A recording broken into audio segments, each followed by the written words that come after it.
Hello traders, FX Pip Collector here. Today is Tuesday, March 26th, and this is my recap of the top viewed videos of the day. And the US dollar came in number one today, so I'm going to do a quick recap.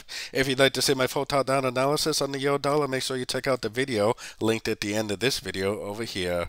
So the euro did make a pretty significant push down, as you can see. Now the fact that this made 5 waves up does make me think this is more likely a wave A. Now the trend is definitely down, so it could always just keep on trending down pretty easily, but I think this move down is more likely a correction to this move up. I think this is probably a wave B. I would expect to probably see something like this, and then I would expect to see another push to the upside.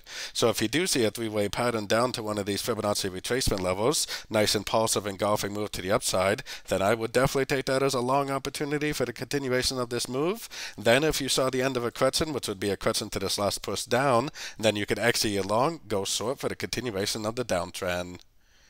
So don't forget to join my free Discord channel linked in the card up here above, and don't forget to check out my new website linked down here in the corner. As always, thanks and happy trading.